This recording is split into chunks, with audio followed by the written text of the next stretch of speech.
Hi, my name is Justin Noga. I'm a fiction writer in Tempe, Arizona. I'm a contributor to this issue of Witness for my story in Egg Begets an Egg, which is in my hand here. I will read it. It's like 4 minutes long. It's like 1,000 words. Um, you might hear hammering and like a power washer and a lawnmower and a bus and a grinding sound from a remodeling area over there and also over there and also over there.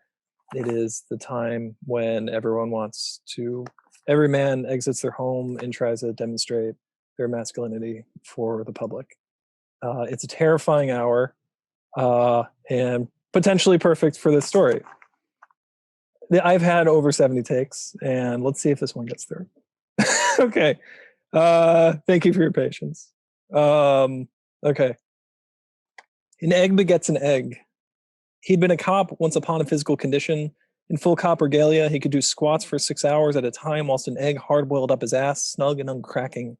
Were it to crack, the squad required 6 more hours of squats. It could be done, the squad said. They'd all done so. And once upon a physical condition, life at the station with the glass doors and the buzz of iron bars and the coupons pinned up and arrayed on corkboard like feathers ripe for the plucking all felt magical to him. But the cop he had to decouple from copdom. Money was owed, or he solved the wrong crime, or he spoke of witness violence to his commanding officer that should not have been spoken of, or he did the violence and others spoke. Whatever it was, the bubble popped and he didn't have the heart to pinpoint the needle. The magic evanesced quick as a billy club could be wiped clean. Boot lockers soon found soldered shut. Squad car got stuck in perpetual repair. His partner took a leave of absence as partner to become the third wheel of a duo who rolled in that classic kind of Impala. Partner refused to answer house calls, inseparable from this new duo. Mornings, all three of them sat on the hood of the Impala in the parking deck, roof level with a view of the city. In rotation, they sipped from the same owl-shaped mug. That mug was a gift to you, the cop whispered through the binoculars, belly flat on the deck's ramp. Fetid water from a hosed-out paddy wagon streamed under him, old sweat, old piss, and old bloody tooth or two.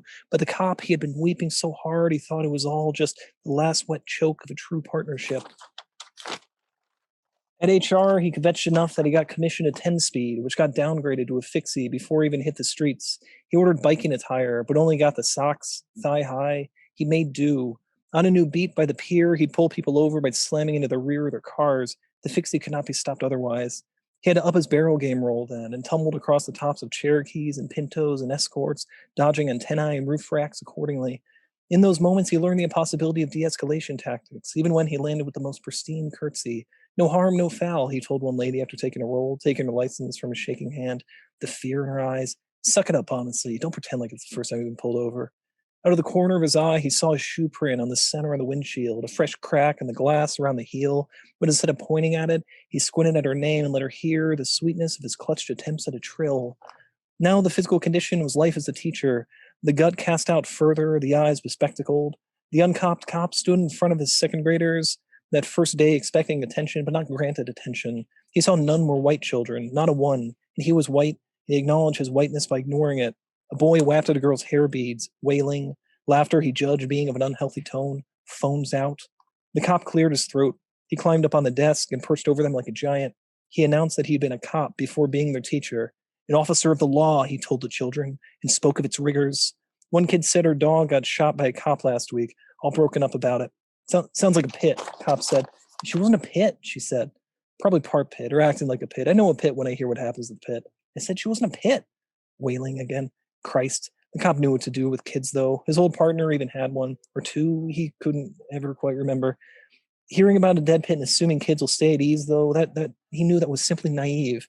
He spread his arms out and said, okay, I can't tell you that an officer did wrong by you or did right by you, because when an officer shoots your pit, he or she does it via the even hand of the law. We are all trained so. Can't cast some wide net and say you can't shoot this or shoot that. Sometimes you got to shoot a pit.